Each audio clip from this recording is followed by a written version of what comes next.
Hello friends, तो आज की वीडियो में मैं आपको एक्सप्लेन करने वाला हूँ हमारी क्लास 12 की इंग्लिश की फ्लेमिंगो बुक के चैप्टर 1 द लास्ट लेसन को। इस चैप्टर के ऑथर हैं अल्फोंसे डॉडे, जो कि एक फ्रेंच नॉवेलिस्ट हैं और वो शॉर्ट स्टोरीज लिखते हैं। ये जो चैप्टर है द लास्ट लेसन, ये फ्रैंको प्रूशियन वॉर मतलब जो 1870 से 1871 के बीच में हुआ था, जिसमें प्रूशिया ने फ्रांस को हरा दिया था, उस टाइम की कहानी है। और इस वॉर में जो फ्रेंच डिस्ट्रिक्ट्स थे एल्सैक और लोरेन, वो प्रूशियन कंट्रीज के पास चले गए थे। और प्रूशियन कंट्रीज में जर्मनी, पोलैंड और ऑस्ट्रिया के पार्ट्स आते हैं। तो इस चैप्टर की स्टार्टिंग में जो हमारे मेन प्रोटैगनिस्ट हैं स्टोरी के, जो है फ्रांस, जो कि एक स्टूडेंट है, वो स्टार्टिंग में कहते हैं कि वो अपने स्कूल के लिए सुबह बहुत लेट निकलते हैं और उन्हें बहुत डर लग रहा होता है, क्योंकि उनके जो टीचर होते हैं एम हैमल, वो आज उनसे पार्टिसिपल्स के बारे में कुछ क्वेश्चंस पूछने वाले थे और उन्हें उसका पहला वर्ड तक याद नहीं था। और जब फ्रांस स्कूल जा रहे थे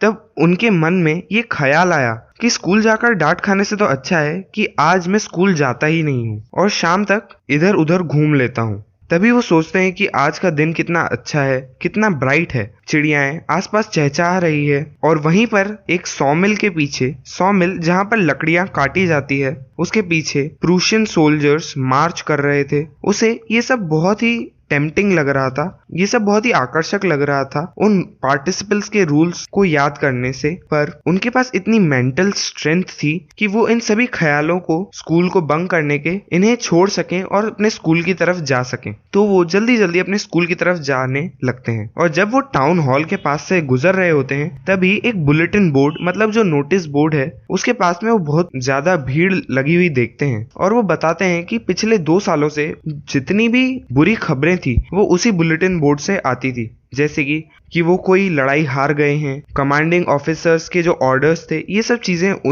उसी बुलेटिन बोर्ड से आती थी। और वो वहां पर बिना रुके ही, चलते चलते ही सोचते हैं कि अब क्या दिक्कत हो गई है, अब क्यों इतनी भीड़ यहाँ पर खड़ी है। और जब वो बहुत ही तेजी से अपने स्कूल की तरफ बढ़ रहे थे, तभी एक ब्लैक स्मिथ जिसका नाम है वॉक्टर और उसके साथ उसका एक अप्रेंटिस मतलब जो उसके अंडर काम सीख रहा होता है, वो बुलेटिन बोर्ड को पढ़ रहे होते हैं और वो फ्रांस को बुलाते हैं। और वॉक्टर कहता है कि इतनी तेज मत जाओ, तुम्हारे पास अभी काफी टाइम है। तभी फ्रांस सोचता है कि शायद वॉक्टर उसका मजाक उड़ा रहा है, पर एक्चुअल में वॉक्टर उसे कह रहा होता है कि तुम स्कूल तो जल्दी पहुंच जाओगे, पहले इसे पढ़ लो। पर फ्रांस सोचता है कि वो उसका मजाक उड़ा रहा है और वो बिना रुके ही अपने स्कूल की तरफ चला जाता है। और वो एक सांस में ही एम हैमल के जो छोटा सा एक गार्डन था वहां तक पहुंच जाता है। फिर फ्रांस हमें बताता है कि नॉर्मली स्कूल जब शुरू होता है तब उनके वहां पर बहुत ही शोर मचा हुआ रहता है और उस शोर की आवाज बाहर की सड़कों तक आती है, जैसे कि बेंचों का खुलना या बंद होना, बेंचों के खिसकाने की आवाजें, चैप्टर्स को रिपीट करना, रिसाइट करना, वो भी इतनी जोर से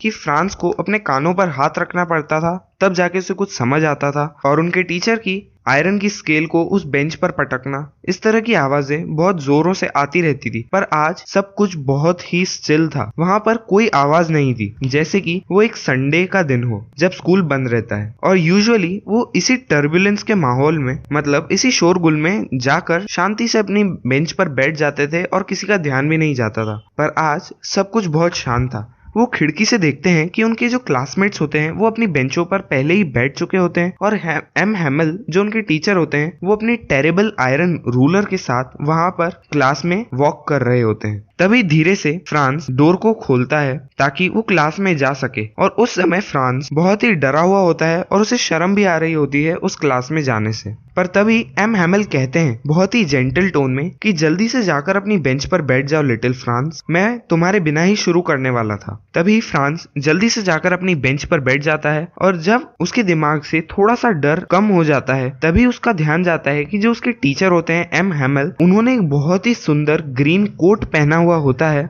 और एक फ्रिल्ड शर्ट मतलब फोल्डेड शर्ट पहनी हुई होती है और एक ब्लैक सिल्क वाली कैप जिस पर पूरी एम्ब्रॉयडरी करी हुई होती है। और ऐसी ड्रेस वो सिर्फ इंस्पेक्शन या प्राइज डेज पर ही पहनते हैं, पर उन्होंने आज एक नॉर्मल डे पर पहन रखी थी। फ्रांस को ये सब बहुत ही स्ट्रेंज लग रहा होता है और बहुत ही सीरियस लग रहा होता है। और उसे एक और चीज बहुत ही सरप्राइज कर देती है कि बैक बेंचेस पे, जो कि हमेशा क्लास की खाली रहती थी, वहां पर गांव के बहुत सारे लोग बैठे हुए थे, जैसे कि हॉसर जिनने एक 3 कॉर्नर्ड हैट पहनी हुई होती है और वो पुराने मेयर रह चुके हैं उनके शहर के, फॉर्मर पोस्टमैन और ऐसे बहुत सारे लोग उस क्लास की बैक बेंचेस पे बैठे हुए थे। सभी बहुत ही उदास लग रहे थे और जो हौसर होते हैं उनके हाथ में एक ओल्ड प्राइमर, मतलब एक प्राइमरी की बुक या फिर जो बिगिनर्स बुक होती है, वो उनके हाथों में थी, जो कि इतनी पुरानी थी कि उनके कॉर्नर्स पूरे मुड़ चुके थे। उन्होंने उसे अपने घुटनों पर रख रखा था और अपने चश्मे को उस बुक पर रख रखा था। और जब फ्रांस इन सब चीजों को देख रहे होते हैं तभी वो देखते हैं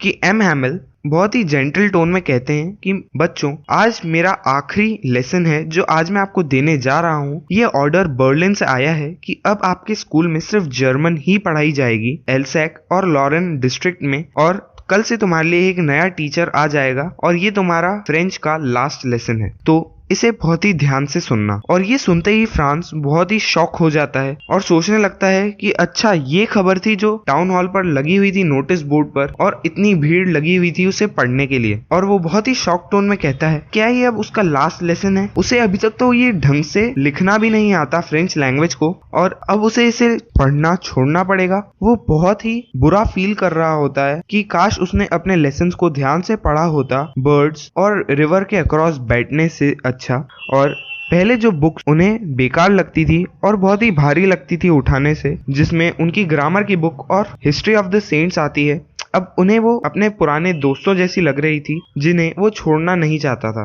और जो उनके टीचर थे एम हैमिल, ये थॉट कि अब वो उन्हें कभी नहीं देखेंगे, इसी थॉट ने उन्हें उनकी जो टेरिबल रूलर थी और उनका जो बैड टेम्पर्ड बिहेवियर था, इन सबको भी भुला दिया था। अब वो सोचते हैं कि अच्छा, इसलिए इन्होंने इतने अच्छे कपड़े पहन रखे थे आज, क्योंकि ये इनका लास्ट लेसन है, और इसीलिए इतने सारे लोग विलेज के आखिरी की बेंचों पर बैठे हुए थे। उसे बहुत ही बुरा लग रहा था कि वो जो लोग थे वो भी कभी स्कूल नहीं गए थे और उन्होंने भी ढंग से कभी पढ़ाई नहीं की थी, और वो अपने इस टीचर को, मतलब एम हैमिल को थैंक्स बोलने के लिए आए थे, जो कि 40 इयर्स तक लगातार यहाँ पर पढ़ा रहे थे, और अब वो यहाँ पर नहीं रहेंगे। और जब फ्रांस ये सब बातें सोच रहा होता है तभी एम हैमिल एकदम से उनका नाम लेते हैं और उन्हें पता चलता है कि अब ये उनकी टर्न है पार्टिसिपल्स के रूल्स बोलने की। और तभी वो हमें बताते हैं कि उन्होंने पूरी कोशिश की ताकि वो लाउड और क्लियरली बिना किसी मिस्टेक के ये कह सके, पर वो पहले ही वर्ड पर मिक्स्ड अप हो गए और फिर बिल्कुल चुपचाप वहीं पर खड़े हो गए और वो पार्टिसिपल्स के रूल्स नहीं बोल पा रहे थे। उनका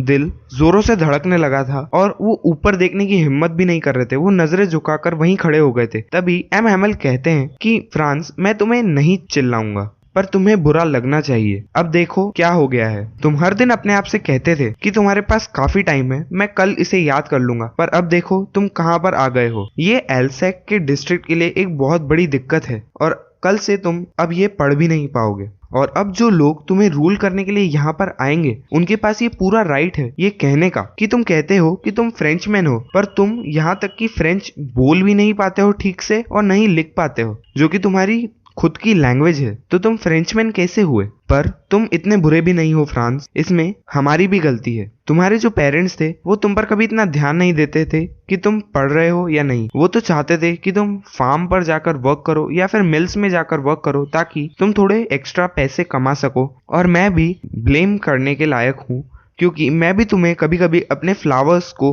जो कि गार्डन में है उन्हें वाटर करने के लिए भेज देता था instead of learning your lessons. और जब मेरा फिशिंग करने का मन करता था तब मैं भी तुम्हें छुट्टी दे देता था। और इन्हीं बातों को बोलते बोलते एम हैमिल अपनी फ्रेंच लैंग्वेज के बारे में कहना स्टार्ट कर देते हैं और कहते हैं कि फ्रेंच लैंग्वेज इस दुनिया की सबसे ब्यूटीफुल लैंग्वेज है और सबसे क्लियर है। ये सबसे ज़्यादा लॉजिकल लैंग्वेज है और हमें इसे बचा कर रखना होगा। और इस बात को कभी मत भूलना कि जब भी लोगों को गुलाम बना लिया जाता है तो जब तक वो अपनी लैंग्वेज पर अपनी ग्रिपिंग बना कर रखते हैं तब तक एक तरीके से उनके पास उनकी कैद की चाबी है। मतलब जब तक वो अपनी लैंग्वेज को प्रिजर्व कर रखते हैं तब तक वो उस एनस्लेवमेंट से बाहर आ सकते हैं, क्योंकि अगर वो जो एनस्लेवर कंट्री है उनकी लैंग्वेज में ही बोलना स्टार्ट कर देंगे और उनके जैसे ही रहने लगेंगे तो वो कभी फ्री नहीं हो पाएंगे। उसके बाद एम हैमिल एक ग्रामर की बुक उठाते हैं और एक लेसन पढ़ाना स्टार्ट कर देते हैं और फ्रांस पूरी तरीके से अमेज्ड हो जाते हैं। वो चौंक जाते हैं देख के कि वो कितनी अच्छे से उन्हें समझ आ रहा था, उन्हें वो बहुत ही इजी लग रहा था।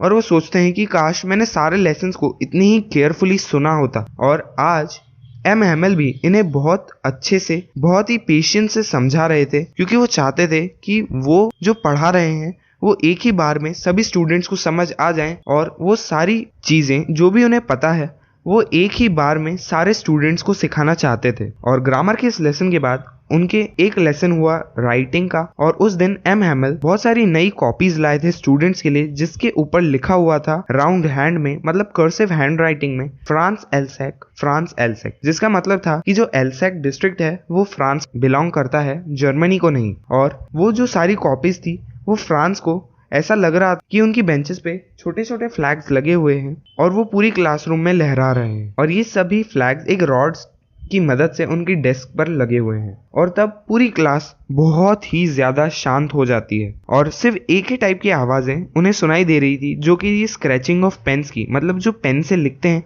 तब जो आवाज होती है सिर्फ उसकी। और इवन वो बताते हैं कि जब हमारी क्लास में कोई इंसेक्ट अंदर आ जाते हैं तब पहले सभी क्लासमेट्स चिल्लाने लगते हैं, पर आज सभी बिल्कुल शांत बैठे रहते हैं और कोई भी उन इंसेक्ट्स पर ध्यान तक नहीं देता है। यहाँ तक कि जो कबूतर ऊपर बैठे रहते हैं वो भी बहुत ही शांति से बैठे रहते हैं और ऐसा लगता है कि वो भी बहुत ही ध्यान से सारे लेसन्स को सुन रहे हैं। तभी फ्रांस अपने आप से कहते हैं कि क्या ये जर्मन लोग इन कबूतर्स को भी जर्मन में सिंग करने के लिए कहेंगे। और जब फ्रांस अपनी कॉपी में से लिख रहे थे तब वो एम हैमेल की तरफ देखते हैं, जो कि बिल्कुल मोशनलेस अपनी चेयर पर बैठे हुए होते हैं और वो पूरी क्लास को बहुत ही ध्यान से देख रहे होते हैं, जैसे कि वो पूरी क्लास को अपने दिमाग में कैद करने की कोशिश कर रहे हैं, एक इमेज बनाने की कोशिश कर रहे हैं पूरी क्लास की अपने दिमाग में, क्योंकि उन्होंने 40 साल इस क्लास में बिताए हैं और उनका एक गार्डन भी था जो उस क्लास की विंडो से दिखता था और उनकी क्लास के सामने ही था। और सिर्फ एक ही चीज उन क्लासेस में बदली है, जो कि बेंचेस थी वो अब पुरानी हो गई है और उसके कारण बहुत ही स्मूथ हो गई हैं, और जो गार्डन में वॉलनट के पेड़ लगे हुए थे वो बड़े हो गए हैं, और जो हॉप वाइन्स थी, मतलब जो बेलें लगी हुई थी जो कि एम हैमेल ने खुद लगाई थी, वो अब विंडोज से रूफ तक आ गई थी। और वो सोचते हैं कि इन सब चीजों को देखकर एम हैमेल का दिल कितनी बुरी तरीके से टूट गया होगा कि अब वो इन सब चीजों को छोड़कर जा रहे थे। और तभी उन्हें उनकी सिस्टर की आवाज भी आ रही थी, जो कि एक रूम में जो बैग्स को पैक कर रही थी, क्योंकि उन्हें अगले ही दिन इस शहर को छोड़कर जाना था। और जब उन्होंने ये राइटिंग का लेसन खत्म किया हिस्ट्री का, तभी बैक बेंचेस से कुछ बेबीज की आवाज आने लग गई, और तभी जो ओल्ड हॉसर थे वो भी अपने स्पेक्टिकल्स को पहनते हैं और उन्हीं के साथ लेटर्स को बोलना चालू कर देते हैं, और उनकी आंखों में भी आंसू आ गए थे और उनकी आवाज भी बहुत ही डगमगा रही थी उनके इमोशंस के कारण। और फ्रांस को ये बहुत ही फनी भी लग रहा था सुनने में कि वो कैसे हंस और रो रहे थे एक ही साथ में, और वो ये भी सोचते थे कि उन्हें ये सब कितनी अच्छे से याद हो गया है जो भी उन्होंने आज पढ़ा है, और उनका ये आखिरी लेसन था। और तभी चर्च की जो क्लॉक होती है उसमें 12 बजने की आवाज आती है, और उसी टाइम पर प्रूशियंस सोल्जर्स जो कि मार्च कर कर वापस आ रहे थे, उनके ट्रम्पेट्स की आवाजें आने लगती है विंडोज से। तभी एम हैमेल अपनी चेयर से उठते हैं, और जब वो उठते हैं तब फ्रांस को वो बहुत ही ग्रेट लग रहे होते हैं। और तभी एम हैमेल कहते हैं मेरे दोस्तों, और इतना कहते ही वो अटक जाते हैं, वो कुछ कह नहीं पाते हैं, इसीलिए वो ब्लैक बोर्ड पर एक पीस ऑफ चॉक से लिखते हैं, जितने बड़े अक्षरों में वो लिख सकते हैं उतने में, वीवा ला फ्रांस, जिसका मतलब है लॉन्ग लिव फ्रांस। और उसके बाद वो दीवार के सहारे खड़े हो जाते हैं और बिना कोई शब्द कहे अपने हाथों से इशारा करते हैं कि क्लास खत्म हो गई है, आप सब जा सकते हैं। तो इसी के साथ खत्म होता है हमारा ये चैप्टर द लास्ट लेसन। अगर आपको ये वीडियो पसंद आई हो तो प्लीज इसे लाइक करें, और अगर आप ऐसी ही वीडियोस को देखते रहना चाहते हैं तो इस चैनल को सब्सक्राइब करें। अब मैं आपसे मिलता हूँ अगली वीडियो में। Thank you.